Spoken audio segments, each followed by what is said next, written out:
Jipo nu avu de jio.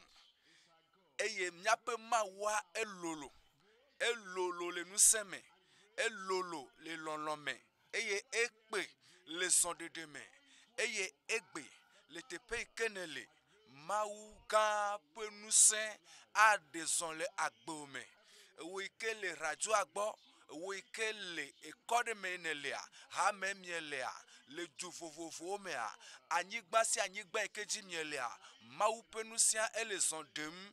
Eye aleke ou le zondema etogbe me jokpo. Ele o advamele agbome fiesi ya le yesu penkome. Blobe ma khotonye. Blobe ma khotonye gomea. Jipo ado peji ela bena nukunu pe amechache ne nye fiensia fofo mie de akpena o le fiensia eye mie kafu le nu ikenes wo le hihia me godo to dudo pomonya kakaya ikele me vam le hihia godo meta mie do gbeda bena nukunu yokata mie hia ne nye chiwa jato jipo akoda mesia mejile yesu penkome. AαυτETɔ mie do gbera be na kasi jisia jin na kasi lupo sia lupo na kasi amesia mem eye le miape agbepe go de sia de mela mia xɔ jipo pe asito amele yesu pe nkɔme mie do gbera mie da kpe na o ela bena mie nye be ne wevom miape Yericho pe glia adzanyi egbea. Eye nusemo ikenye vivichi me pe nusemo okata waka gben egbea. Eye nuti kokwe anye miato. Eye nukunu anye miato me to de sia de to le yesu penkome. Le yesu penkome me do gbedale. Ne nukunu le moji gbonana wa do uli sese de globe amen. Mawune yirao. Notoji eye miale nkude ngonkoko nti egbe.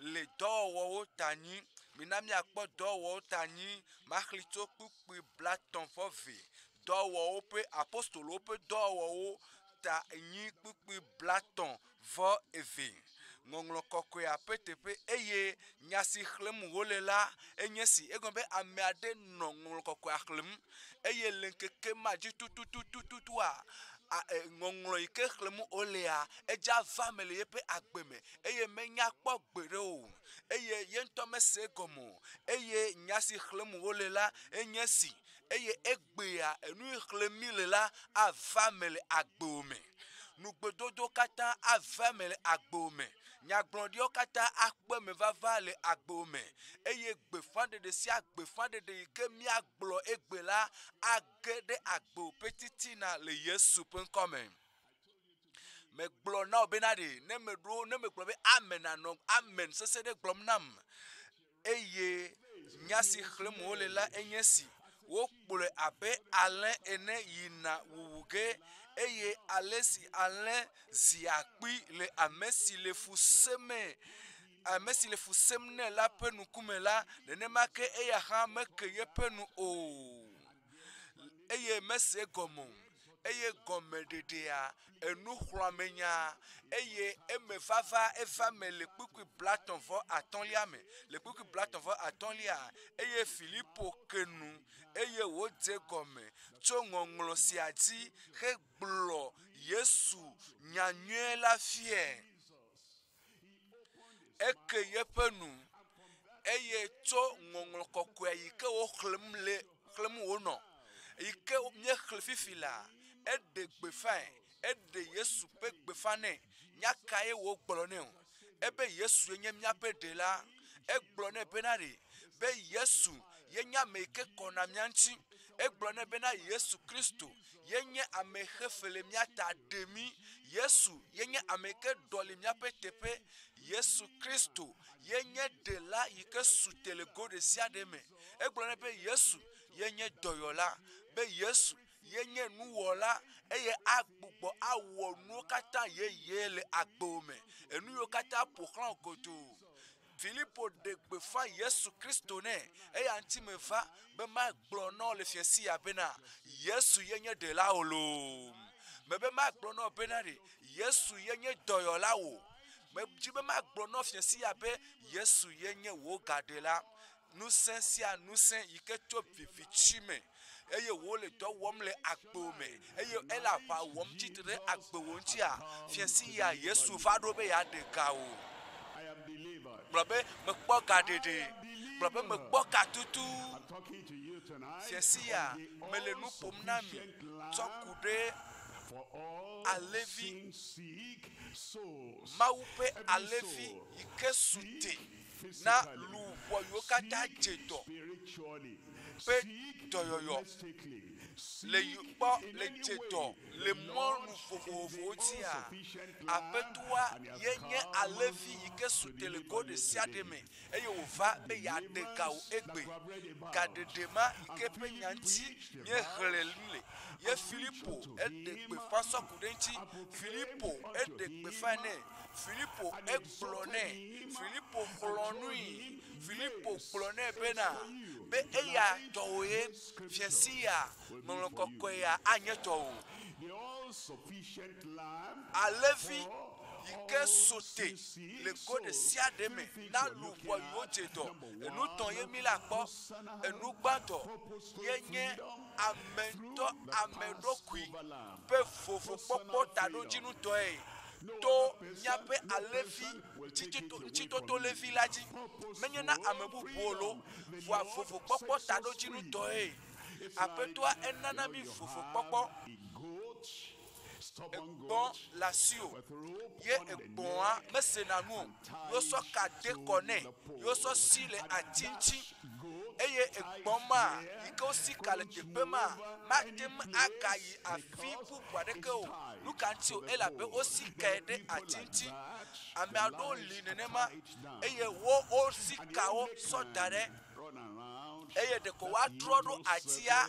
Woatrɔ ɖo atia eye womekpɔ vovo gãtɔ o eye wolé ame ma ƒe agbe bla da ɖe nenema. Yesu ya va bena ɖe wòatso ka le kɔ na o.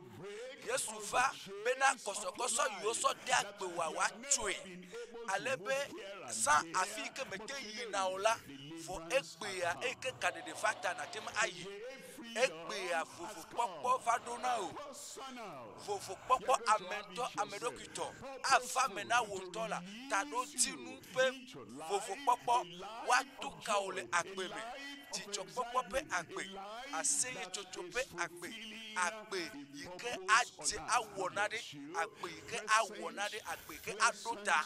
Enu velia egbe ƒe vovokpɔkpɔ nyuietɔ to ame yi ke ɖena mi Yesu Kristo ekpɔ wo nɔnɔme eye eya enye ŋlɔ kɔkɔe tso Mawu gbɔ eye nekpɔ Yesu Kristo eye esia ya avi ko ne fana esia ya nuxaxa me ko ne le eye dɔléle gbe sia gbe eye aƒetɔa ele gblɔ be Mawu ƒe enuwɔwɔ mate ŋu anɔ fu kpem nenema o.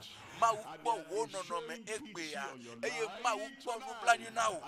Mawu ƒe dɔme trɔ ɖe ŋuti o eye ana wo vovokpɔkpɔ egbe. Vovokpɔkpɔ yi ke ade ŋuti na wo. Agbewo akpɔ tsɔtrɔ. Gblɔ be agbe nye atrɔ.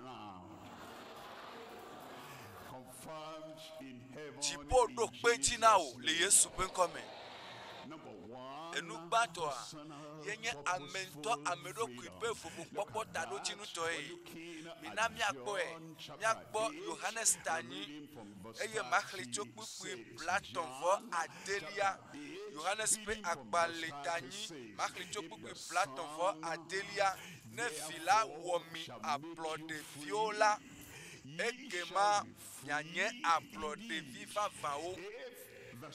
Ne vi la woŋlɔ fe gãtɔ be ne egba wo kɔsɔkɔsɔwo eye efuwɔame yiwo katã le agbodza eɖe tso. Eya ta ne vi la wɔ mi ablɔɖeviwo la ekema mianye ablɔɖevi vavãwo azɔ kplɔm ɖo. nyati ima iko globe ne me jibe ma plene na se comme afia ye ma wu filale ye ma filale ele la ele note po eye we anele ajoke bi eye ma fila ele po eye wo globe ne fila wo aplode fi esi ne senyama eye na globe o me susu be me hianu ma egbelu me susu be me le nu ma tim egbe enu yo kata note le nye gba ple nye VOVOKPƆKPỌ to me a me de dale nu konye nyati ke pledo yenye be ne efila ewo mi aplode viola na nye aplode viva fa ne lele ekoto ne le kaka titipe eye na eva trosu eyi simeye efila wo ne kwa eye eglobe ekpea yenye nkekema ike maufila atukam globe ekpe yenye nye asagbe ekpe nye VOVOKPỌKPỌ pe asagbe avado mebede mekape asagbe do ekpe bo akpofuvo ha amedele tojia ne efila wo aplode vila na nye aplode viva fa mikwera ne le kaka ajoke bi eye wo le nu pom na o eye wo globe na de me le tepeya me tibe matuka o ne na tem avala ne le vala efila awo aplode vi eye na titre eye na vado ma ufila gbo eye ma ufila aglo no be ne ma ufila wo aplode vila na nye aplode vi fafa ason de vado ma ufila gbo eye ma ufila kasintiu na yibe nu ku gba na wa ela de nu choma dale nu ku oti na yibe de ne kule bola ade kosokoso gba kule e kayo blawa adukawo eye na afu eye na tro akpokodo eye na globe o ne megala fimo for e globe chokaka esimeye vila ewom abrode vila chokaka sime vila wo abrode vila nesu abrode viva fa blonambe amen nyeto. That's when you say Bantua yenye ne lele ajoke lele kaka ajoke ebe nu kanche ma tonya moha nu kanche ma trojino nu kanche ma ho Yesu jisu eye ne kpotole kaka ajoke o ele probe ne efila o nu ma tutu chimele enu ma nchie me fado eye ne le so kaka fado egbo a Yesu akprobe wo asagbenye gbe eye ile fado Yesu boa ne fila wo aplode fila na nye aplode fifa fan eye na sodu ki de asimene eye na popodo ki na Yesu Kristo eye na sodu ki de Yesu de eye na probe Yesu me fado fo Yesu me khojiose eye AΦΕΤΟ Yesu Kristo atuka o ana VOVOKPỌKPỌ eye jo esime kaka si Yesu wo aplode fia jo esiji Yesu wo aplode fia na su aplode fifa fan VOVOKPỌKPỌ ma evadovo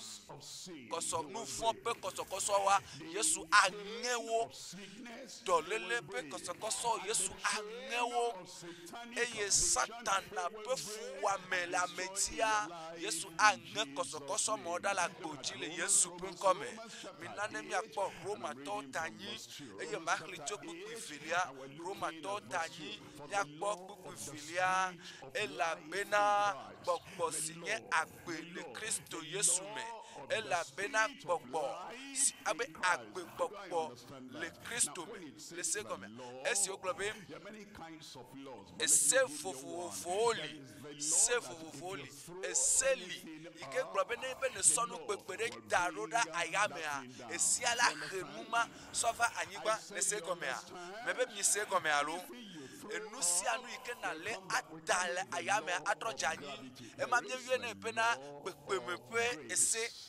azona amenveve pesiali ike nyebe amesiame ike fa eye wo popo yodoki eye wo probe AΦΕΤΟ me valo yeme ganye datalao yeme ganye dokinu jelao ebe amesia meke oyo ameke yonkonye eye wo popo edokui eye wo popo edokui eye wo so edokui so de denye eso dokui so de apetola me ne juko ikenchi oyo nyenu kodo popo edokui eye wo do gbera eye wo dro wo pe agbe eye wo gbobe na ebe nyela ma se so chipo enyese ema enye ma wo pe amenu fe pese eye yecha sokule gbakule gbefugbe pesia nusia nu yike na cho adarura ya me agajayi ema aso amenu fe pesia yenye be amesia me ke abobo edokui eye wafa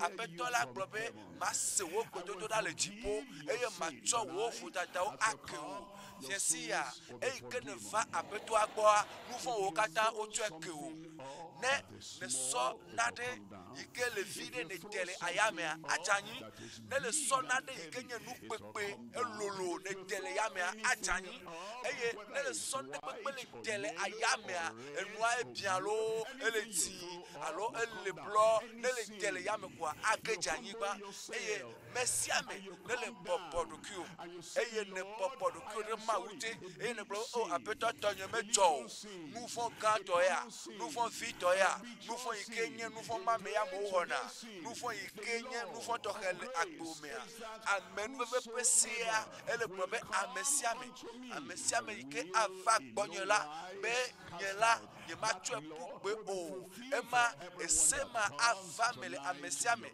ike avaekbo le fiesia, ewoya nava, bebe fiesia, ewo tututu nava, eye agbe, mau, Yesu Christo, mau pe gbogbo agbe ya, ike, ebe ela bena gbogbo sinye agbe le Christo Yesu me la pese la, mucho nouvon ple ku pese la si, esi agomede, nouvon pese ya,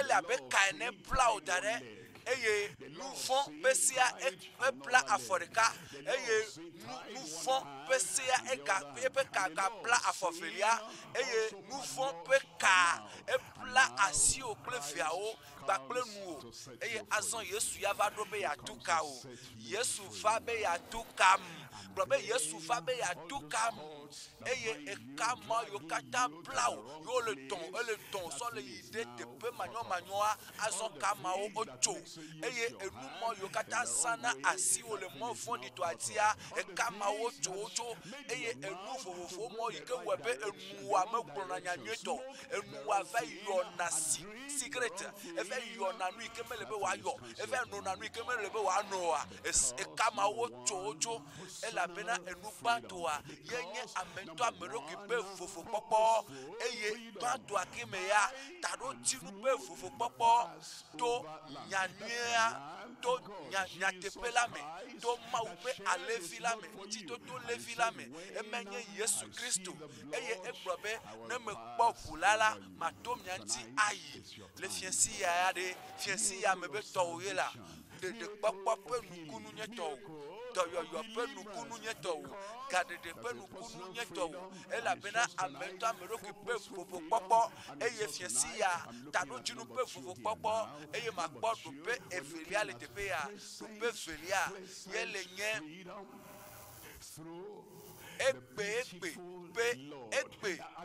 pe fofo popo ike Argentina o to de là ike gbona nu blanu na meati egbe nye eyi si ame fofo popo aswasio fofo popo aswasio egbe pe fofo popo le globe o mau nyagbola nya mesusu ibena fofo popo kata onye oh ameade le egbe pe nkeke eye ede NUBLANUIKPƆKPỌ fia eye ƒɔtrɔ na wobena ɖe geɖe me eye ne kpɔ vovo eye vovokpɔkpɔ eye adika ɖeka ƒe yi ke lia yenye bena ƒometɔ katã wogbe elabena wotsɔe sɔ de mɔ me eyi ɖe gaxɔ me eye aƒe yi ke me wole enunyo yi ke le aƒe ma mea wolɔ numɔ katã tso ɖa le esi me alo numɔ mega le esi elabena eyi ɖe prisona adika ɖeka ƒe yi ke le esia yenye bena ɖe afi yi ke wòamlɔa mele esi o afi yi ke wòaɖo anye dzodoƒe na mele esi o eye awu mele esi o ega mele esi o eye naɖeke kura mele esi o voa vovokpɔkpɔa mekpɔ sue si o elabena naɖeke mele esi yi ke wòate ŋu asɔ nɔ agbea ye o vovokpɔkpɔ yi ke gblɔm míele mele abe ema ne o vovokpɔkpɔ egbegbe vovokpɔkpɔ egbegbe tɔ ne aƒetɔ la wɔ wò ablɔɖevia akɔ sɔ de agbɔsɔsɔ me ne wɔ ablɔɖevia akɔ sɔ de ha ɖe me ƒome me ne ewɔ ablɔɖevia asɔ sɔ de dzidzɔkpɔkpɔ me ne wɔ ablɔɖevia enu yiwo katã ne hiã le agbo mea akɔ sɔ de me ema yenye vovokpɔkpɔ yi ke ana wò dzidzedze kpɔkpɔ eye vovokpɔkpɔ ma asɔ asi wò le fiasi ya le Yesu ƒe ŋkɔ me Yakobo ƒe agbalẽ tatɔ Yakobo tatɔ kpukpui ɖekelia kpukpui ɖekelia kpɔɖa míeyɔ ame siwo do adzi keŋ la be yayratɔwo míese Hiobu ƒe dzidodo eye miekpɔ aƒetɔ la ƒe nuwuwu bena miekpɔ aƒetɔ la ƒe nuwuwu aƒetɔ la yɔ fũu kple dɔmetɔtrɔ kple nublanuikpɔkpɔ aƒetɔ la yɔ fũu kple dɔmetɔtrɔ kple nublanuikpɔkpɔ nyantɔ mi dze si nutsi nyama nutsua edze dɔ eye yeƒe ŋtsi dzabi kpatakpatakpata eye amea eye edzabi eye Mawu le kpɔm le nenem ƒe nɔnɔmea me eye Mawu ƒe dɔmetrɔ ɖe ŋtsi nɔnɔme yi ke me ne le fifi la ɖe aƒetɔa ekpɔ o eye aƒetɔa trɔ dɔme ɖe ŋtsi o aƒetɔa va ɖo be yeakpɔ nublanui na o aƒetɔa va ɖo bena ɖe yeakpɔ nublanui na o eye egbe ƒe ŋkeke ya me fifi dze fifi la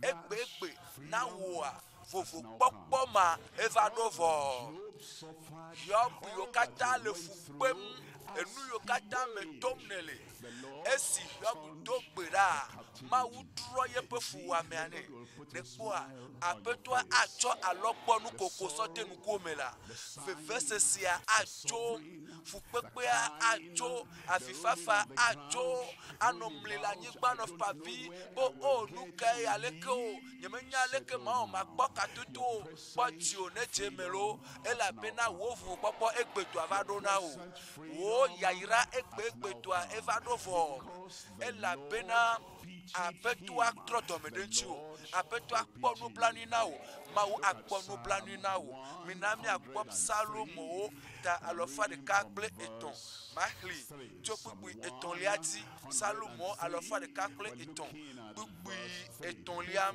ame si tsɔa wo vodadawo katã kea wo o mi kpɔ nya ya ɖa ame si tsɔa wo vodadawo katã kea wo nu vɔ̃ yiwo katã ne wɔ kpɔ ne se tsɔtsɔke gɔme ne be ame aɖe gblɔ be metsɔe ke woa ye gɔme nye be nyemele fu o egɔme be nyemaga he to nɔ le nu ma ŋuti o eye ne wotsɔ nu vɔ̃wo ke woa egɔme be tohehewo katã woɖewo ɖa ne wotsɔ nu vɔ̃wo ke woa nukpekpe yiwo katã wotsɔ ɖe ŋuti woa woɖewo tso eye David le gblɔ bena ebe luʋɔnye nye gbɔgbɔ kafu aƒetɔ la do Mawu ɖe dzi nuka ŋuti o elabena ame si tsɔa nye vodadawo katã kea le fiasi ya vovokpɔkpɔ tsɔtsɔke eva ɖo vɔ egbe be vovokpɔkpɔ kpakple tsɔtsɔke yi ke ana etsi o na dze me ne be ame aɖe yi ke ne lɔ̃na yeƒe nya gbɔ ame aɖe yi ke nye ame veve ame vevie tɔ le agbo me ame aɖe yi ke ate ŋu awɔ na nye ame ma eko nu na wo eye ame agblɔ bena ɖe dziƒoa katã etso bena ɖe enu yiwo katã me ɖo ɖe ŋuti wa etso metsɔe ke o dziƒo ko nu na wo fiesi ya lo me be dziƒo ko nu na wo la me fika ne le ha Mawu le dziƒo Yesu le dziƒo kpɔkpɔkpɔkpɔ le dziƒo Mawu ko nu na wo la Mawu ko alɔgbɔ nu na wo elabena ne trɔ le nu vɔ wo yome ta eye ne xɔ aƒetɔ Mawu dzi se ne xɔ Mawu ƒe tenuvi la dzi se ta Mawu ko alɔgbɔ nu na wo Mawu ko nu na wo eye natem agblɔ be ame si tso anyefo dadawo katã keam mina miakpɔ nyati yi ke gblɔe ɖoa eye wo da gbe le wo dɔlélewo katã nu dɔléle neni ŋuti wo da gbe le na wo egbe hã me be dɔléle neni ŋuti wo da gbe le na wo hã nye dɔlélewo katã wo katã natem asusuia be vevesese ma yi ke le dzimea etso me be ɖe natem abui kpɔ hã bena ɖe nukuvi wa yi ke le to ŋƒo na wo vevesesea etso ɖe natem asusuia bena ʋu sisi dɔma ewu tso ɖe natem asusuia enu ma yi ke meɖena mɔ ɖo bena natem adɔ alɔ lo le zã me lo alo le ŋkeke me o eye fiɛsia agbewoa Mawu enu le dɔléle me o lo elabena fiɛsia ame yiwo ka agba yiwo katã le dzi o vevesese yiwo katã le dzi o vevesese yiwo katã le agbo mea fiɛsia wo katã wo lɔ woƒe agbawo tso le Yesu ƒe ŋkɔme mienya dutoƒo mɔnyakaka ya miele wɔm fifi le dzinu me eye amewo ova eye wova daseɖiɖi suwo si elabena eyi ma me ƒe vovokpɔkpɔ suwo si eye wotsã neneke wòasu asi o eye egbe ƒe vovokpɔkpɔ suwo si eye enu yi ke suwo sia ame aɖe oyɔe be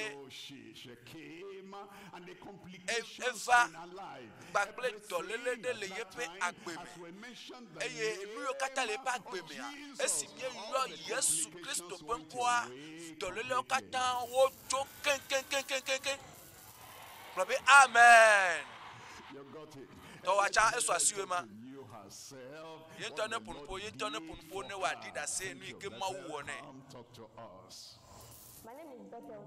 ebe yeƒe ŋkɔe nye Bethel Topa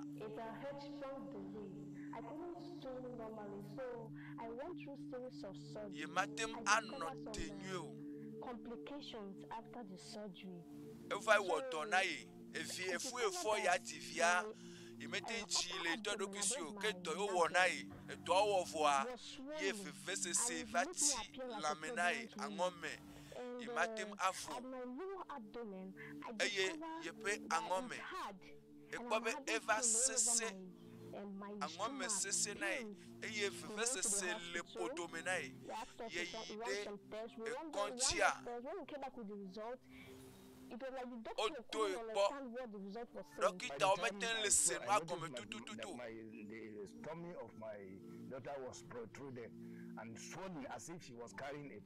eye efu va ƒodo va lolo ne abena ɖe efu ye wòfɔ ene esi me dutoƒo mɔnyakaka nɔ dzi yim egbe yo do ɖavɔ dutoƒo mɔnyakaka va yi vɔ kɔa yekpɔ bena ƒodoa eɖiɖi mexɔe se bena dutoƒo mɔnyakaka enɔ me vam ye pastor ebe mehiã be wòava kasi ye ŋuti o ɖeko ye xɔe se ko xɔsea ye ke ye xɔ Mawu dzi se ye wodo gbe ɖa ye gblɔ be ya yeƒe dɔyɔa ya xɔe koe esi me dutoƒo mɔnyakaka va ye dutoƒo mɔnyakaka megbea ye xɔe se bena ye xɔ yeƒe dɔyɔyɔ esi me mɔ be amea nɔ gbe dom ɖa ye gblɔ be amen eye ye xɔe se Ye va to jesibe, ye pe feve sesia. He touched me and he also shouted that what is the meaning of this? That what happened? Feve sesia me galio. Dokita va to asienti ye me galena ke semu. I told him GCK that just ended in Niger State. He said by which pastor? Jutopomonya kakaiko wole Niger State. Then he said, oh, that's great man of God. That God has done it. Maupe amega, maupe amema, mauwene. Yejibe ya de akbena mau ela bena mauwene ye kpoto yoyo. Nu etire ke me gale to yenti o. Poto amega liako. Eye efu ma ike efoma ye me gale yenti o. Ye kpofu. Ocha na kpojicho le fiesia. AαυτETɔ po NUBLANUINE. Eye maufa AαυτETɔ la eva fiesia. Me kafu onto ela bena AαυτETɔ akpo NUBLANUINE no le fiesia. Eye do yoyoa EÚEGBE to aswasi o mi kpo no vinyo numara mi kpo ele kpo jijo enu yo kata nye nu sese esesele agbo me AαυτETɔ adeoda le fiesia le Yesu pen come bena ma defiant bena nadeke meli yike we le agbo me ye ma o matem adejoa maka so bubu ya sofia o eya ele to no vinyo nu yike yo be patient nti eye yento agbre yase le keye pe kuhia no agbre na mi eye na kpo aleke mawu kpo NUBLANUINE ne ma ke mawu akpo NUBLANUINE na otan na vinyo nu patient yento adie pe da se fifi mi ase. My name is Pasteur says, God do this for me. Mawu wonu fenai le jutopomonya kakape eyi ekpo le jimenai. If I go anywhere, I'm sure I'm carrying my children for hand. Neye enye ngbe nai. So after that, ye sona nu choneji. Now my mother tell me, I see a person who go like this. My mother can't tell me, I can't say this. Say only me, all the sickness, only me go carry the sickness. After that global crusade, jutopomonya kaka. They say last word prayer. Ya ti bedodo obe na chowo asiso dare afike adikale. Eye na nye. Bena yenye meye chitrichichi Kristo pe chitrichichi penusia adekuhimada le agbobe. Eye so ye pe alwa so dare asio make yire kwaji le jiamode ko so asio so blind oku aleke. Eye ye globe nu tete maupa me globe nu tete sia nu tete ekpo le jime. Agbon AαυτETɔ me to gbera bena kasia me fifila jutopomonya kaka ye va ire ekpo abu le chimenam ye me to libe Yesu me be Yesu. After that, ema me gbe are glaucoma nkuvi me gale nu pom na enyoro jutopomonya kaka me gbe jutopomonya kaka ye fo esi me ye mo pe ame Dr. W Kumuyi eto gbera voa glaucoma ejo dokita globe nu okata ojo tolela ojo ebe me da gbe na mawu agbe na mawu eto maupe amemaji mele blona Dr. W Kumuyi bena mega no te jutopomonya kaka ya lo yeji ela bena jutopomonya kaka jie mauto eyo yo donam yeji kaka so ira. Somebody there, praise the Lord. Mebe wakafu mawu ekpo le jimea ejo eye azon ne efi ke kpo anona eso ye be vi so pale te pema eye glaucoma yike le kule solide nkuvi gbagba me a AαυτETɔ adenumo katacho wo kapopo ade azon ela bena yetu avadone ye wo eto ame ichona ame dagbele wo dolelo katanu ame sidia wo agbecho gbegble me ne atem ade pole chimena medea le ide mea eko ebe dolele de pepe ya atem ade dale agbo mele fiesi ale Yesu penkome aso lukantio lukanuti tuka nu tie ma wona nu ya do minami akpop salu mota lo fa de 4 pleton bubuwi Etɔlia amesi fofo ebe alesi fofo pe to me trona de fia nu la nenema Yehowa pe to me trona de amesi ofone la nu ti ma wu pe to me trotro aloku yo kata jole agbo me fiesi ale Yesu pe come minane mi akpo nu tonlia yenye VOVOKPƆKPỌ mavo VOVOKPỌKPỌ dasi na ameyo ti akogo AĽETƆ eleyom eye AĽETØ eleyom yemele to ne nye fefese la le tiume eye ne globe o AĽETØ tonye mejo me va gbɔ azɔn AĽETØ adrɔ dɔme ɖe ŋuti o me be AĽETØ la akpɔ nublanui na o eye wòana o VOVOKPɔkpɔ egbe taɖodzinutɔ yi ke anɔ anyi ɖaa sɔ mavɔmavɔ la gbe me le Yesu ƒe ŋkɔ me dɔyɔyɔ yi ke asɔ asiwo le fiesi ya aye dzi tsɔ yi ke gbɔna eye nenema wòati agbo me yi ɖe kaka yi ɖe ƒe yi ke gbɔna me eye nanɔ yeƒe vivi sem le agbo me kakakaka sɔ yi VOVOKPɔkpɔ blibo amlima ƒe VOVOKPɔkpɔ tso nuvɔwo me tso dɔlélewo me na fo le dɔléle si me le Yesu ƒe ŋkɔ me AĽETØ la atu kawo blibo mina miakpɔ Samuel ƒe agbalẽ gbãtɔ tandre eye maxlẽ tso kpukpui adelia ti Samuel ƒe agbalẽ gbãtɔ tandre kpukpui adelia ti tete wo va kpeta ɖe Mispa eye wo kuti ƒo ɖe anyi le Yehowa ŋkume heti nu dɔ gbe ma gbe woti nu dɔ gbe ma gbe ne le gblɔ be o pastor nyime se nya ya kpɔ lo alo amati nu dɔ egbe ne Yesu wɔ nuwo katã na o Yesu ya ti nu dɔ ɖe teƒe vɔ enu yi ke wo ŋtiti dɔ gɔ hã mate ma wɔ Yesu wɔe na o vɔ gblɔ be Yesu ti nu dɔ le teƒe nye vɔ gblɔ be Yesu ti nu dɔ le ta nye vɔ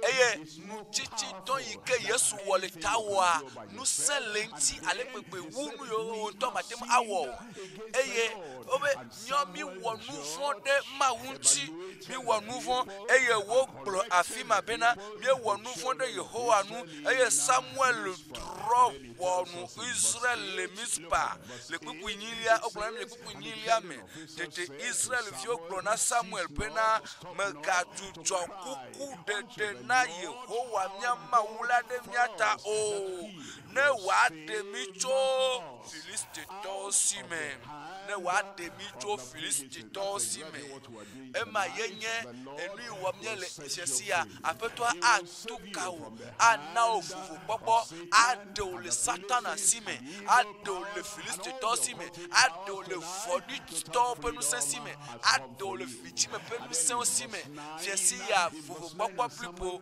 esɔ asi o le kpukpui asiekelia eye Samuel le alevi Mawu ƒe alevia yeƒe dzesie ma le teƒe ma enu yi ke Yesu Kristo yi ke nye Mawu ƒe alevia ewɔ esɔ eɖokui sɔna blibo na Mawu eye Samuel le alevi si gale nonom ke sa vɔe eye wòtɔ dzoe blibo na Yehowa AĽETØ ase wo gbedodoɖa yiwo katã ne wɔ nɛ egbe yiwo katã na do ɖa na Yehowa le fiesi ya AĽETØ ase ta gbedoɖa yiwo katã le asi o egbe yiwo katã dom ne le ɖa be Mawu tsɔ nu vɔ̃ nyiwo kem la Mawu ɖe gam la Mawu yɔ dɔm la AĽETØ aɖo to míaƒe gbedodoɖa na wo le fiesi ya le Yesu ƒe ŋkɔ me mina miakpɔ kpukpui wolia le kpukpui wolia me esi Samuel le numemea sam la Filistetɔwo ho aʋa va gogo Israel tete Yehowa ɖe gbe sesie ɖe Filistetɔwo dzi eɖe gbe sesie ɖe Filistetɔwo dzi gbe ma gbe eye wotɔ eye wo tɔtɔwo alebe Israel siwo futɔmɔ katari Yehowa tɔtɔwo eye wo kaka eye Israel siwo gbema gbegbugbui wi Etɔlia wo bɔbɔ Filistetɔwo ɖe anyi kafukafu na Mawu wo bɔbɔ nuvɔ ɖe anyi wo bɔbɔ dɔléle ɖe anyi wo bɔbɔ gbɔgbɔvɔ ɖe anyi enuma yi ke le zɔ le nutsila mea wo bɔbɔ ɖe anyi eye woƒe tameɖoɖo futua ƒe tameɖoɖo ɖe luʋɔ wo ŋutia nuyiwo katã ɖom wolea wo katã wo bɔbɔe ɖe anyi dɔmadamada wo bɔbɔe ɖe anyi eye edzi ƒe ƒoƒo na me gbegbegbegbegbe mari wo katã nuwo katã age ɖe nɔnɔme nyuietɔa me ŋutifafa age ɖe luʋɔ me ŋutifafa age ɖe agbo me ŋutifafa le wo ŋutilã me eye egblɔ be wo bɔbɔ Filistetɔwo ɖe anyi eye tso ekema dzi womegava Israel nyigba dzi gbɔ o eye le Israel ƒe Samuel ƒe agbe me katã edɔlɔyɔ yi ke na xɔ le fiesi ya atsi agbo me ɖaa nuvɔ ƒe tsɔtsɔ ke yi ke na xɔ fiesi ya la anɔ agbo me le aƒetɔa ƒe nukekewo katã me aƒetɔa yi ke gblɔ be nyemele asi ɖeke le ŋuti o nyemele gblẽwo ke ɖi o ebe yeanɔ gbagblẽwo tegbee ɖeɖekpɔkpɔ yi ke wòtsɔ na woa wòanɔ nudzɔ ebe yeanɔ gbɔ yeanɔ nudzɔ yeadzɔ eŋuti ebe tsɔtsɔ ke yi ke sɔ na woa yeanɔ gbɔ o eye yeadzɔ eŋuti ebe gaɖeɖe yi ke tsɔ na woa yeanɔ gbɔ eye yeadzɔ eŋuti aƒetɔa ƒe nukekewo katã yi ke wòle gbɔ woa vovokpɔkpɔ yi ke ne xɔ fiesi ya la atsi agbo me ɖa le Yesu ƒe ŋkɔ me ɖe le naɖe dim naɖe yi ke aƒetɔa na woa ɖe ɖe ne le dzi ma ɖe ne le ɖeɖekpɔkpɔ dzi ma ɖe ne le tsɔtsɔke dzi ma ɖe ne le vovokpɔkpɔ dzi ma dɔyɔyɔ dim ne lea gaɖeɖe dim ne le fiesi ya na bɔbɔ ta eye na mia nuku bɔbɔ ta eye na mia nuku esia nye eyiya yi ke aƒetɔa atsɔ egbegbe ƒe vovokpɔkpɔ fifi isi la atsɔe na wo vovokpɔkpɔ ameɖokuitɔ yi ke taɖodzinu le ŋutia aƒetɔa atsɔe na wo aƒetɔa ana vovokpɔkpɔ yi ke anɔ anyi ɖaa bɔbɔ ta eye na mia nuku elabena ne le ti pipi la be yeatsɔ yeƒe agbe na aƒetɔ la ebe ne vi la wɔ wo ablɔɖevi la le kpɔtɔ le adzɔge ʋĩi le kpɔtɔ le egodo eye nage ɖe me bena vi la na wɔ wo ablɔɖevi eye ne le va ɖo egbɔ awɔ wo ablɔɖevi eye tso yi si me wòawɔ wo ablɔɖevia nanye ablɔɖevi vavã afi sia afi ke ne lea nakɔ wo asi dzi ekpɔna nublanui na me etsɔna nu vɔ̃ sɔkena etrɔna agbe sia agbe eye tso esime na va Yesu Kristo gbɔ na va aƒetɔ Yesu gbɔa eye ne va ɖo gbɔa na bɔbɔ ɖokuiwo eye na gblɔ be ao aƒetɔ Yesu menye be ne ku le tanye menye be Yesu xe fia le tanye eye game asu nam azɔ bena ame ŋutɔ ame ɖokui ƒe vovokpɔkpɔ yi ke taɖodzinu ɖe le ŋutia ne va me le agbenye me egbe ƒe vovokpɔkpɔ pipi la tɔ ne le dzi be yeakpɔ vovo nakɔ asi dzi eye nagblɔ be o aƒetɔ metrɔ le nu vɔ̃ nyewo yome metrɔ le dzidada nyewo katã yome o aƒetɔ meva ɖo lo Yesu tsɔe kem aƒetɔ tsɔe kem eye tso yi sia dzia aƒetɔ atsɔe ke o taflate ne le dzi vovokpɔkpɔ ya ne le dzi tsɔtsɔke ya ne le dzi ɖeɖekpɔkpɔ ya ne le dzi xɔxɔ ya afi sia afi ke ne lea na tsitre eye nakɔ wo asi dzi eye nagblɔ o aƒetɔ me va ɖo la o aƒetɔ me va ɖo lo ne vi la wɔ wo ablɔɖevi la nanye ablɔɖevi tso yi si me aƒetɔ awɔ wo ablɔɖevia nanye ablɔɖevi vavã na vo tso nu vɔ̃ mɔ yi ke pla wo nu vɔ̃ mɔ yi ke sika kpe woa na vo tso me brothers, sisters, Nya novi nutuo, novi nyɔnuwo yiwo katã le radio agbɔ, ame yiwo katã le tsɔtsikpa me, ame yiwo katã le teƒe vovovowo, ye miele miekplɔ mi ɖo teƒe sia teƒe ke mi le ha sia ha yi ke me miele, eye miekplɔ mi ɖo le dzodoƒe mɔ nyakaka ya mea, wo vovokpɔkpɔ va ɖo vɔ tafla tse tsitre, eye nakɔ asi ɖeka yi dzi, eye nabiɔ vovokpɔkpɔ, eye tsɔtsɔke anye tɔwò, ɖeɖekpɔkpɔ anye tɔwò le Yesu ƒe ŋkɔme. Miado gbe ɖa eye aƒetɔa aɖo to miaƒe gbedodoɖa ɖe tawò le Yesu ƒe ŋkɔme. Fofo le Yesu ƒe ŋkɔ triakɔ la me, míekafu eye míeyra wò ŋkɔ eye míenyae bena wòe kpe mi to viwo dzi, eviwo yi ke nye míaɖela kple míaƒe aƒetɔ, eye negblɔ bena ame sia ame yi ke ayɔ aƒetɔa ƒe ŋkɔ la akpɔ ɖeɖe. Mekplɔ wo katã yi ke wokɔ woƒe asiwo yi dzi eye wotsi tsitre eye wole nɔ te kpɔ woƒe tsɔtsɔke, woƒe ɖeɖekpɔkpɔ, ame sia ame le teƒe sia teƒe yi ke le biɔ aleƒe vovokpɔkpɔ kpakple tsɔtsɔke ya, fifi la na vovowo tso woƒe nu vɔ̃wo me le Yesu ƒe ŋkɔme. Na ɖe fɔ̃ bubu, nu vɔ̃ ƒe fɔ̃ bubu ɖa le woƒe dzime. Na ɖe nu vɔ̃ ƒe fɔ̃ bubu ɖa le woƒe dzime. Eye aƒetɔ me do gbe ɖa le fifififi ƒe gaƒoƒoa me, le fifififi ƒe eyiya me. Na bena wo vovokpɔkpɔ kpakple tsɔtsɔke kpakple ɖeɖekpɔkpɔ na su wo dometɔ ɖe sia ɖe si pipi la le Yesu ƒe ŋkɔme. Na be wo xɔxɔ ƒe dzidzɔkpɔkpɔ ne ge ɖe dzi sia dzi me. Eye vovokpɔkpɔ yi ke dona go tso ɖeɖekpɔkpɔ me la ne su wo dometɔ ɖe sia ɖe si pipi la le Yesu ƒe ŋkɔme. Akpe na aƒetɔ elabena míenye be ne wɔe, ne ɖo to míaƒe gbedodoɖa, ne ɖe luʋɔwo eye ne tu kawo, miedo gbe ɖa bena Mawu ƒe gbɔgbɔ ƒe ɖaseɖiɖia nenɔ wo dometɔ ɖe sia ɖe ƒe dzime pipi la le Yesu ƒe ŋkɔme miedo gbe ɖa le. Amen. Amen. Miele toƒoɖoƒe eyiyim eye toƒoɖoƒe eyiyia yenye bena woyi kɔ asi yi dzi eye neti ɖeɖekpɔkpɔ ya eye neti xɔxɔ bena Mawu ne ɖe Mawu ne nae tsɔtsɔke be yakpɔ ɖeɖe be yavo tso nu vɔ̃ si mea. Naŋlɔ ŋkɔwo kple ekɔ imenele kpakple kaƒomɔ dzesiwoa naŋlɔe atsɔ ɖo ɖe fonɔba yi ke mana wo fifi la dzi. Akpe na Mawu elabena Mawu na wo vovokpɔkpɔ ɖe vo meganye nu vɔ̃ ƒe kluvi o, meganye nu vɔ̃ ƒe kluvi o, eka nu vɔ̃ ƒe ka yiwo bla woa ekawo tso eye ne vo azɔ eye fiesia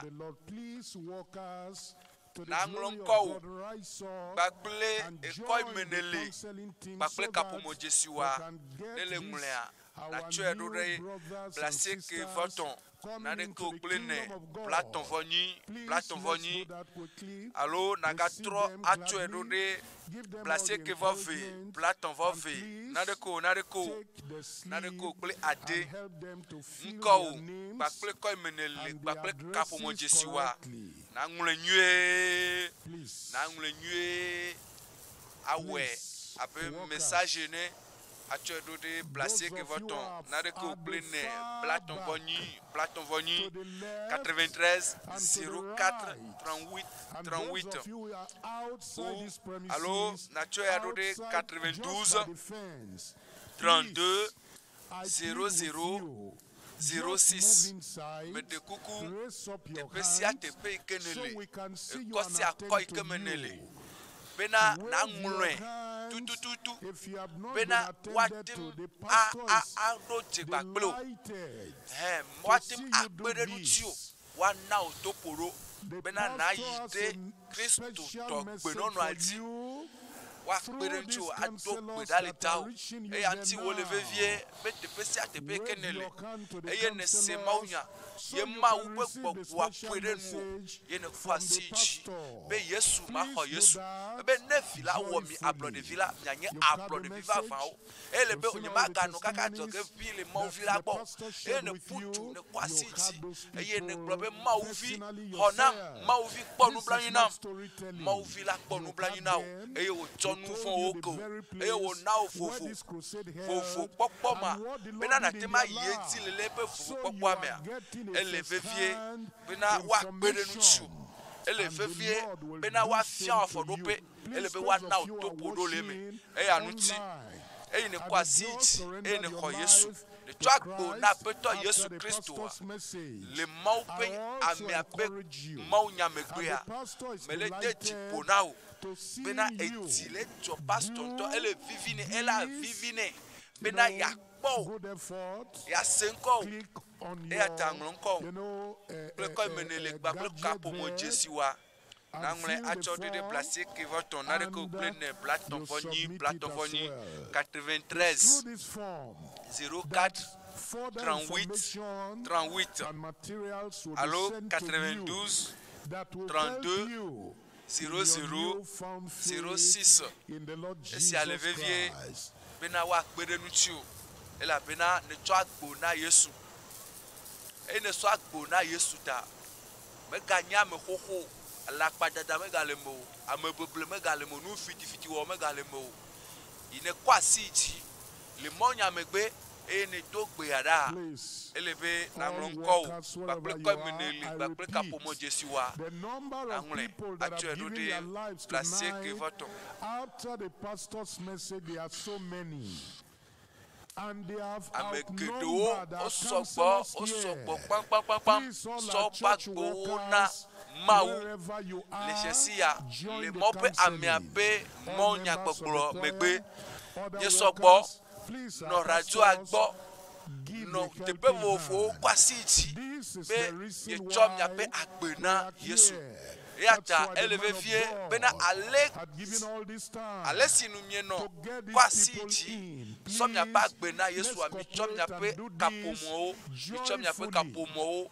nya nguro nya pe nko jijoto hina mawu penuti kokwe eye mi angle actuellement nous d'accord encore le coi menele d'appelé kapomo jesiwa nangle there is great joy in heaven. Aso message actuellement de placer que votre n'a de que plein plateforme 93 04 38 allo 92 32 00 06 placez que vous faites platon vous faites nadeko play à deux et le vevier be na wo esia be pere nu na fana wa pere tio le mau subo le Christo to nyenyepe akpeye ye amen. And we want to give you attention to deliver that message to you. Those of you for Thursday, those of you for Friday, and those of you that are just coming in tonight, please do well tomorrow to wait at the end of the service so we can convey the pastor's message to you. A special message, and for every other person there will be a special online banquet for all those watching online who had given their lives to Christ. That will be Sunday 6th of November 2022. More details about this will be sent to you. Our pastor will be delighted to have you join this special banquet. Thank you very much. Glory Believers Banquet Consort, Sunday 6th November 2022 at the Deeper Life Campground enana amlima vovokpokpo nukunu pe vovokpokpo amlima pe vovokpokpo vovokpokpo ke awo moya Yesu Kristo yenana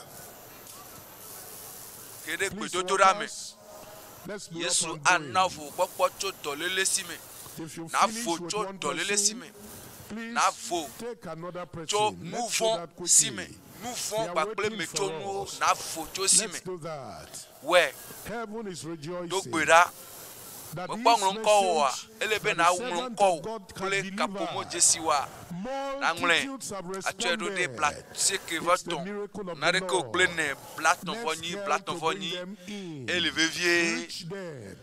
And ele for those of vevie you na who wɛ have just given your life be to Christ, wa kpe ɖe nu if tsi o no counselor has reached you, please, ewo yi ke wherever tsɔ you are agbo standing, na Yesu just Kristo wave your hand. You teƒe can sia see me. teƒe ne lia Do exactly as wo I'm ŋutɔ doing ana be here. woate ma So, kpe ɖe ŋuti o wo ŋutɔ woe awɔe be woakpe ɖe counselors will ŋuti reach o enu you na wɔ where you be are. woakpe ɖe ŋuti o woate ma de gbɔ o ana We o to love ƒo ɖo you. yenye be na ŋlɔ ŋkɔ o kpakple We kaƒomɔ want to dzesi wa reach you. Don't Nye hide lɔ nyawo yourself. gbɔ Don't ŋutɔ go lo away. nye dzi be Wave míade your gbɔ o hand. nye dzi be míado Somebody will kokli reach o you now. akase ŋgbakple At o the far back, aƒo nu gbakple o somebody will megasi reach o you. At the megaɣla far ɖokui o left, megakpe ŋkɔ somebody wa will reach ŋɔŋlɔ you. ŋlɔ ŋkɔ o If you are outside Sɔ the school kaƒomɔ wa. premises, you Sɔ are alɔme standing by the kaƒomɔ wa, road, na ŋlɔ ŋkɔ o. please, I plead abale with mi wɔna you, message ne na ŋlɔ message come into this premises Atsɔe ɖo ɖa. quietly from where you are. ŋkɔ o So we ekɔ can eme ne talk le with gbakple you kaƒomɔ dzesi wa ele and vevie give ele you the vevie be woatsɔ message akpe ɖe ŋuti o from the woato esi dzi servant akpe of ɖe God you ŋuti have o just listened do to. gbe ɖa le ta o ade gbɔ o It is his axlɔ nu delight o to see you come closer as you listen to afifi the na mi ŋutɔ message. be na Clear. ŋlɔ ŋkɔ o Thank God be na míade you ma have de gbɔ o responded. God bless you míade for ma that, do for go this gbakple o decision you have taken. míade ma dzesi There o is joy in akpe ɖe heaven. ŋuti o akpe na o le nyametsotso ya yi ke ne wɔ da nyametsotso ne wɔ be yatsɔe ba akpe na Yesu Kristo Counselors, ya please, fo tso nu let's vɔ do si our mea best. Let's do our ena be best. If you dziƒo have le finished kpɔ with dzidzɔ one ɖe ŋuti o person, dziƒo le go to kpɔ the dzidzɔ next ɖe ŋuti o person. ŋutɔ And those of you who have not been reached, Dziƒo le please keep kpɔ waving dzidzɔ your hands. tso aseye Keep le wo waving dzime your tɔtrɔ ŋuti hands. If you have an handkerchief with you, Mlɔnkɔ o. wave it so we can Mlɔnkɔ see o. you and reach you on time. ŋlɔ God ŋkɔ bless kple you as you kaƒomɔ do dzesi wa that. akpe na mawu God mawu ne bless you yra as o you esi do ne le wɔm that. Wave Mawu your ne yra o. hands. esi ne le wɔm ne Let le the wɔ eƒa do counselors gbe know ɖa you are ke there. ɖe gbedodoɖa me You need the attention. meganɔ ya mekpɔm o ke ɖe They will gbedodoɖa me come to you in ekpo le decay. dzime na amea Yesu de dzo Please, counselors, let's move fast. Yesu de dzo ye ekpoa Let's ebu reach these converts for Christ ŋkuvi yi ke le tonight. gbã ne ye ŋku nukpɔkpɔa le The tsia Lord that touched Edzo.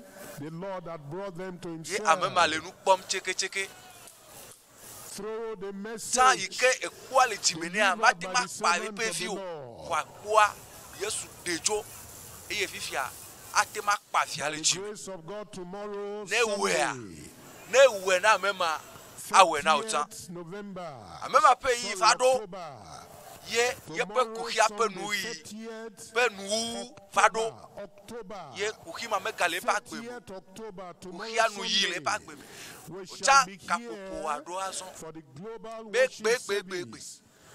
And it Fifila, will fifila. start at 8 VOVOKPƆKPɔ a.m. asɔ asi o 8 tomorrow morning. katutu asɔ asi o We'll be here be nakpɔ 7:30. dɔyɔyɔ We'll start nakpɔ praying. hayahaya blibo Pastor Dr. W.F. Kumuyi etsɔ will kɔsi be ɖe agbea ministering pastor Dr. from W. this Kumuyi Alpha location, Bori. agblɔ mɔnya And the message eye is going subɔsubɔa ayi to edzi all the many countries in the world. le dzidziƒe nyasemɔ nukpɔmɔ vovovowo yi ke li le egbe ƒe ŋkekea mea Europe, ayi edzi le mɔnu vovovo mawo dzi you know, the teƒe sia Oceania, teƒe ke all ne lia over. natem age ɖe Many ɖeka wɔwɔ me countries in the kple subɔsubɔ world. ya eye Over mawu ato 150 yeƒe dɔtsɔla dzi countries. awɔ The nu message geɖe le will go agbo far me and teƒe wide. sia teƒe ke ne le Those mawu of us nya here ade will be teƒe gathering didiƒe here didiƒe tomorrow.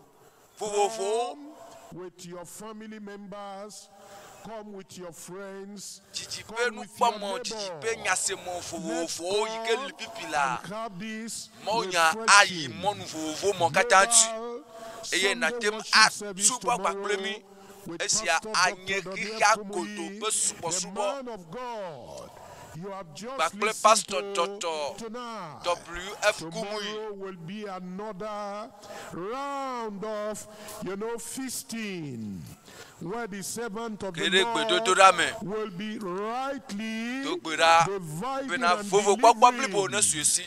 the word that the Amlima Lord be has given VOVOKPɔKPɔ. to him. Amlima Don't be miss it. VOVOKPɔKPɔ. Come Yesu kasi and nchinye. partake in the worship service. Yesu kasi nchinye. Invite your friends. Yesu yodom. Invite your neighbors. Bring Yesu them here. yodom. Yesu namafo to The dolele man of asime. God is still coming. Dolele awebe. Alondon You suto. will carry your Yeme miracle kpalondon na with samo. you. Fofo He said me la that gbenye at mo the nti fa commencement family of the o. message. Ayikoji agbo, ayikoji agbo. Me ti te pereka o Yesu. Supernatural freedom. Fofo amlima be Miracle fofo for pokpo. you Nukunu nao. with your name attached to it. Nukunu ike onglonko deji. Please be praying Kerekpe dodorame. in expectation of No what the mokpɔkpɔ me. Lord will do in your Le life. mau pe nukume. AΦΕTΟ awela Please gbo wave me. your hands. Do If you gbera. are true, the servant of God is ready. Kerekpe dodorame. To my left Mau hand pe nuwɔwɔ de le side, to kpefu. the right. Mau If kpɔ you are nublanui true, na wo please wave nuwɔwɔ your o. hand. Mau kpɔ nublanui na wo nuwɔwɔ. O Yesu o dɔme de trɔ de nu tsinye do gbera. Yesu trɔ dɔme de tsinye. Yesu kpɔ nye nublanui. Yesu kpɔ nye nublanui. Mau atrɔ dɔme de ŋtsi o. Mau pe nublanui kpɔkpɔ alɔ dɔlele ma da le akpo me. Ready for the miracle Yehowa we wɔm ye me le fukpe ma le ale dɔlele asi mea. fast. Yehowa trɔ dɔme de ŋtsinye. Let's move fast. Ale si fofo pe dɔme trɔna ɖe fiawo nui la, nenema Yehowa pe dɔme trɔna ɖe ame siwo fɔnɛ la ŋuti. Do gbe ɖa, mɔ ƒe ame agbɔna. Pastor trɔ gbɔna, ado gbe ɖa le ame sia ame ta. Ema nye nukunu ƒe gbedodo ɖa. Wave your hand Ye as wòava you are do moving. ɖa Let me see you. le ame sia ame ta. Eya ta do gbe ɖa nɔvi, wo ŋutɔ nɔ gbe dom ɖa xoxo. Wo ŋutɔ nɔ Let's gbe rise dom up ɖa. on our feet. Mawu ne yra o, mina miatsitre le miaƒe afɔ dzi, mina miatsitre, mina miatsitre. Release the miracle Esime prayer Mawu ƒe tonight. amea ava eye wòatu ka nukunu ɖe miaƒe agbewo dzi le Praise the fiesia. Lord. Woakafu Mawu. God has answered your prayer. Mawu se wo gbedodo ɖa loo. Wipe away Mawu your tutu tears. wo aɖatiwo dzo loo. Avifafa megali o lo elabena wo dɔyɔ va ɖo vɔ. Megafa avi ke o elabe wo nukunu ava ɖo vɔ. What he did for Lekpɔ other people, enu yi Mawu wɔ na ame bubuwo agɔ hã eɖe kpo ɖa le woƒe dzime eye nukuvi ke le tina wa eɖe tso eye edɔ yi ko wɔ na ame ɖe ye wòva le se veve megbea eɖe numawo katã tso egbe ɖe ye nye wò tsãtɔ o nukunu wa vovokpɔkpɔ wa egbe wòava me na o mina miatsitre nakɔ asi ɖeka yi dzi eye nasɔ velia asɔ ɖo afi yi ke dɔlélia le afi yi ke vevesese le na woa wɛ ame sia ame ne wɛ lo ŋutsuwo ne wɛ nyɔnuwo ne wɛ ɖekakpuiwo ne wɛ ɖetugbiviwo ne wɛ ɖeviwo ne wɛ xɔsetɔwo ame sia ame ne wɛ eye aƒetɔa akasi ŋutiwo fifi la esime miayɔ Yesu ƒe ŋkɔ ɖe nukunua aɖi ɖi dzedziwo zi ɖeka ne mieyɔ Yesu ƒe ŋkɔ ye miegblɔ be amen si mamlɛtɔa koa nado ɖokuiwo kpɔ eye wo vovokpɔkpɔa wo gaɖeɖia wo dɔyɔyɔa wo nukunua ava ɖo na wo vɔ ɖo ŋku eti lo asi ɖeka nakɔ yi dzi eye nasɔ velia aɖo ɖokuiwo dzi afi yi ke dɔlélia le fofo le Yesu ƒe ŋkɔ tri akɔa me miede akpe na wo elabena wo nye Mawu yi ke mate ma do kponu o eye wo nugbedodo mate ma do kponu o eye wo ŋutɔ natsɔ egbegbe ƒe dɔyɔyɔ taɖodzinu ƒe vovokpɔkpɔ taɖodzinu ƒe dɔyɔyɔ na ame sia ame ye le bia fifi la bena ame sia ame ke Yesu xɔ pli le Kalvari ƒe adzisoga ŋutia yɔdɔ wo dukɔ eye nada gbe le wo ŋuti le Yesu ƒe ŋkɔ me medo gbe ɖa bena ɖe susuma yi ke aɖaʋa ƒe gbɔgbɔ ge ɖe me ye ame ma dze agboa medo gbe ɖa be aɖaʋa gbɔgbɔ ma ne do go nutete sia nutete yi ke nye agbɔn yi ke nye nutete le afɔ me yikenye akplolu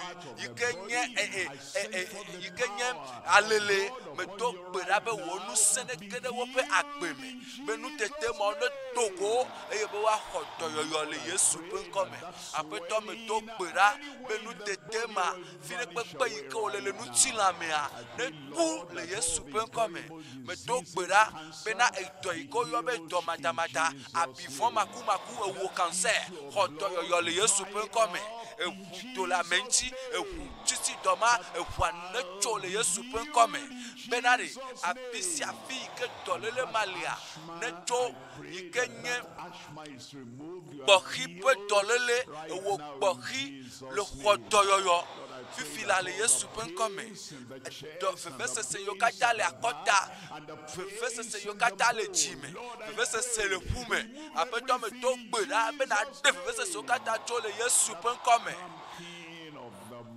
asi siti fe tolele ma le wonu chilame ye matema titre le na yika ka ko le titre kwa na jibe ya janyi me to gbera be nu mo kata ne to ko le nu chilame le Yesu pe nkome apeto me to gbera be na enu yo kata wo juko hia o na tutu ope adati ojo na tutu adati dale monawo na de ope de fefese se kata ncho eye na cho na de do abifon do fon kata do ope agbemele Yesu pe nkome eye melebia bena kuhi yo kata lo ope oji obena chichi me bena nene ma ofana me to gbera be mo pa si to amene fa gboji fifila le hodoyoyo le Yesu pe nkome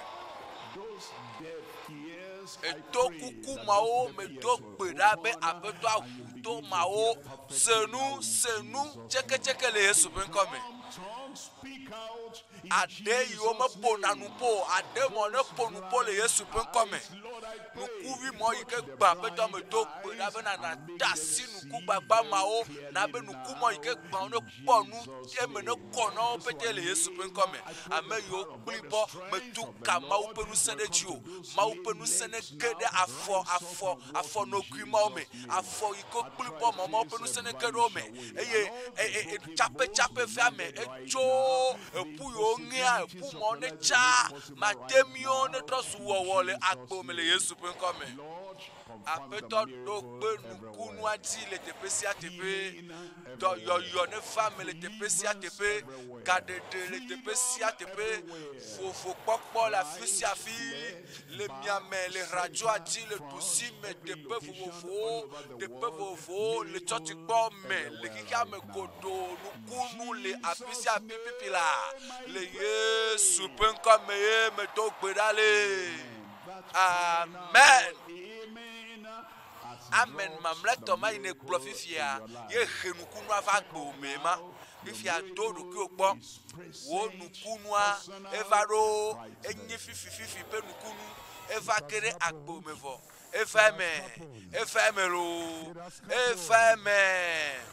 nukunu ava mevo maupe amea Maudo kwechi apeto ado kwechi Pasteur